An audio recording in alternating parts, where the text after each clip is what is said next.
Thank you. Like some of the other papers as well, this paper is a paper in search of what it's all about. So um, it started out as a paper that was going to think about the question of recombination. And so are there things in the world that are innovation that are not also recombination?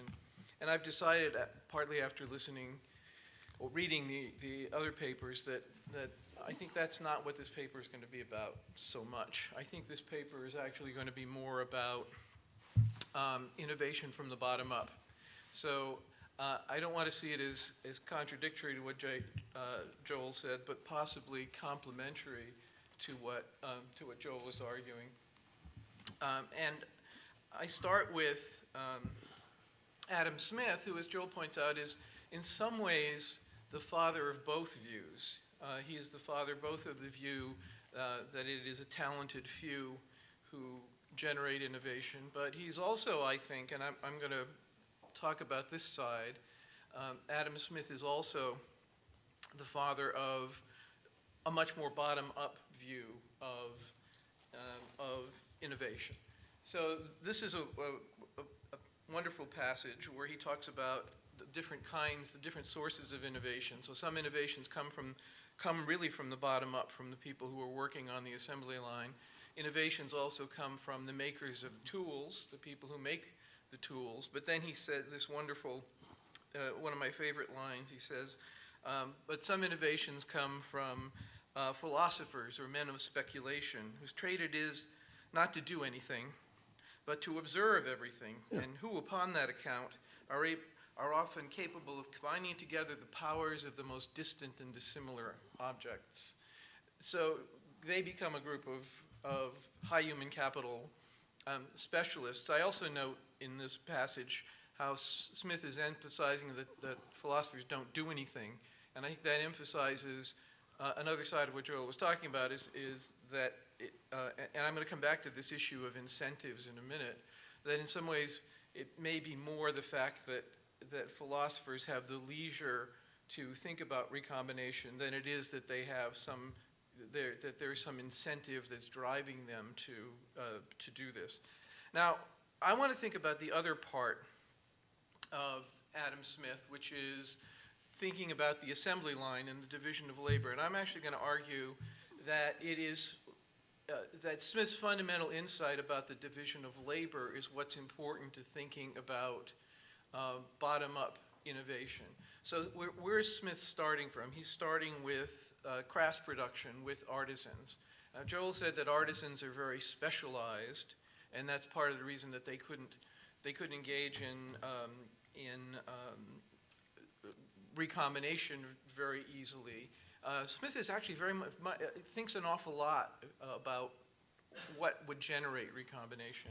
But for Smith, the problem with artisans is not that they are specialized, but of course that they're not specialized, right? So if we think about these artisans, if the letters represent artisans and the numbers represent tasks, then what we see is that every artisan does every task. So every artisan uses every set of tools, and so this is a system of constant returns to scale. If you want more output, you get more input, and every time you double the inputs, you get exactly the same output. What Adam Smith said is no, where economic growth comes from is when you do this, right? When you switch away from artisans to a complementary system of production in which the artisans are specialized exactly to the same level as the tools, right? And so what happens, again, if letters are people and numbers are stages of production, now you have artisans. One artisan does only one stage of production. And instead of being substitutes for one another, they are now complements to one another. You can't make a rifle, for example, unless you've got every single artisan, because then if one guy calls in sick, right, then no rifles get made that day, whereas under crass production, if one person calls in sick, you make 4/5 as many rifles or something. Why is this important? Because, among other things, once you've got this system, you can actually get sources of increasing returns in addition even to the ones that Adam Smith talked about. So you can get increasing returns if you've got different levels of throughput at different stages. So suppose stage 4 here can handle both assembly lines, then you can run everything through stage 4. You can double your output without doubling your inputs, which is increasing returns to scale. Now, what does that have to do with innovation? Well, I think it has to do with innovation because we could think of the other possibility, right? So what happens if instead of having an anti-bottleneck stage, you have a bottleneck stage where now you actually have diminishing returns to scale, right? Because now it takes 3 artisans. There's some stage of production that requires 3 artisans. And that's actually, of course, becomes a focus for innovation. And here I'm going to draw on an old professor of mine, actually, Nate Rosenberg, who talked about this a lot. And this was sort of the basis of his view of innovation, especially mechanical innovation. But I think it also applies really to every kind of innovation, which is that when you have these bottleneck stages, what they do is they turn into focusing devices for innovation. That if there is a bottleneck in the stage of production, that signals to people where effort should be going into innovation, and that sort of helps people to formulate the problems. And once you overcome one bottleneck, then there's going to be another bottleneck. So if you think of it as if you think of the production process as this complementary chain of activities, then you're always going to have a bottleneck, right? So you solve one bottleneck, and then there's going to be another bottleneck somewhere that comes along. So what are the implications of looking at the world this way? Now, if I had a lot more time, what I would be doing here is have 5 or 6 or 7 or 8 or 9 more slides talking about the structure of the chain of production, talking about things like systemic innovation versus autonomous innovation, and talking about modular innovation and those kinds of things. But I want to skip right to what I think the implications of this are, and if people sort of have questions about the chain of production story, we can talk about that. I think that what this bottom-up picture tells us is that we shouldn't be thinking about so innovation as kind of a disembodied activity where people sit around thinking about stuff. Although sometimes, obviously, it happens, as Smith says. People sit around thinking about stuff.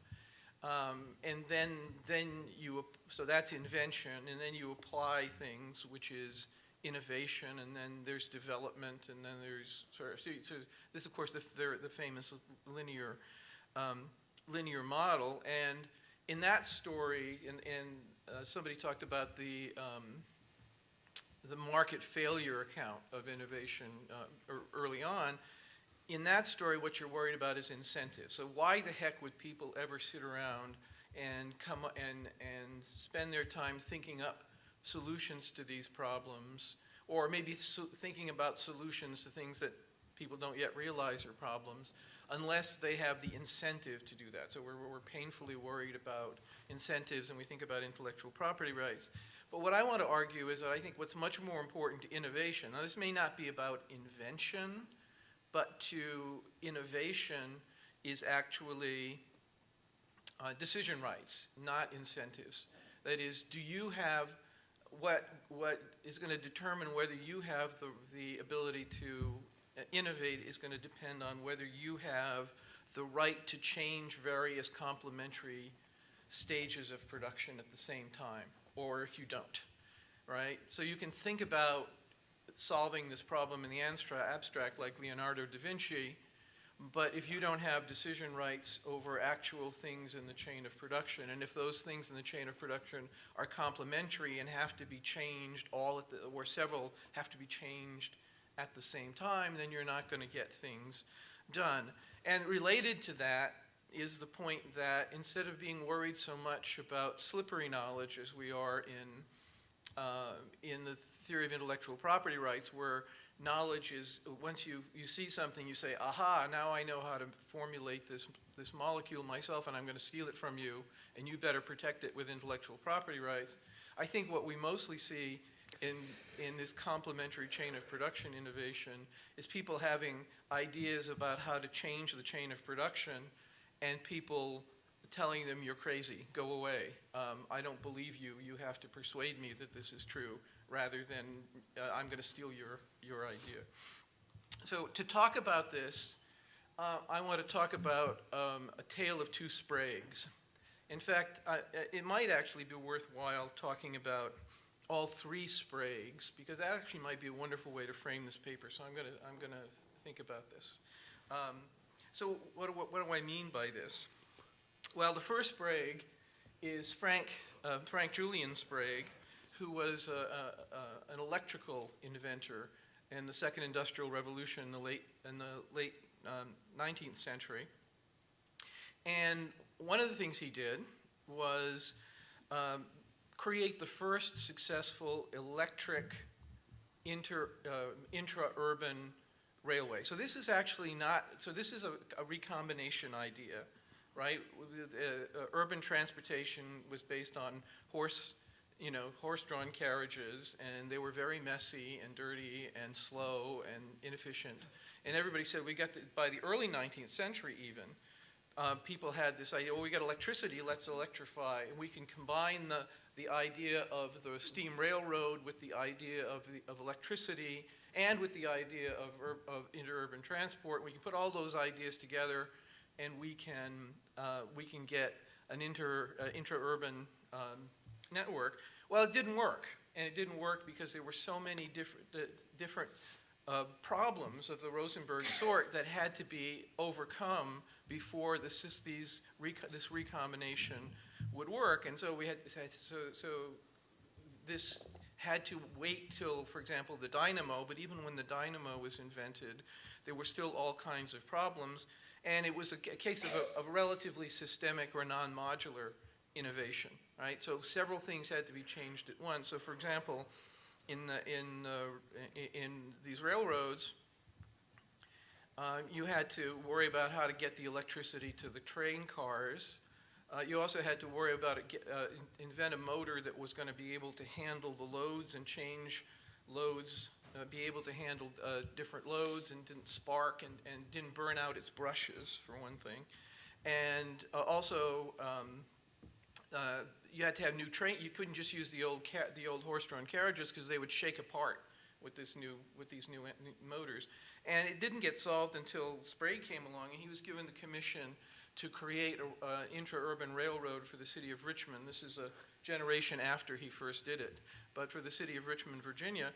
And because he had this sort of synoptic commission where he could do the whole thing himself, and he was an electrical inventor, he went along and he solved all of these problems simultaneously because he had the decision rights to solve all of these problems simultaneously. He could say, well, and so he figured out how to substitute carbon for metal brushes so the brushes didn't wear out. He figured out a new way to get the electricity to the trains and to get to the trains and so on. And that's a case very similar to the kinds of things that I've been writing about for a long time, where you have people need unified decision rights in order to get to implement a systemic innovation to overcome what I call dynamic transaction costs, and sometimes unified ownership, vertical integration is a way of doing that. Now, there's a second generation of Spragues that I'm not actually going to talk about, but maybe I should, which is his son started Sprague Electric in North Adams, Massachusetts, which was the great producer of discrete electronic components for most of the 20th century. The son, whose name I've now forgotten, the son patented paper capacitors, and then he invented the tantalum capacitor. And Sprague Electric Works in North Adams was one of the major producers of these discrete components in the days when you welded together, when you soldered together components. Okay, I am winding it down. So, but the third Sprague, who's the grandson of the first Sprague, although he's not the son of, he's the nephew of the guy from North Adams, is Peter Sprague, who didn't found, but he early on bought National Semiconductor in the 1970s. And why is he important? Not so much for himself, but for who he hired. He hired a guy called Charles Spork, who was one of the Fairchildren. So what's going on here? Well, you know this, most of you know the story about the integrated circuit and how a lot of this, the transistor started with Shockley semiconductors in Silicon Valley in the 50s and 60s.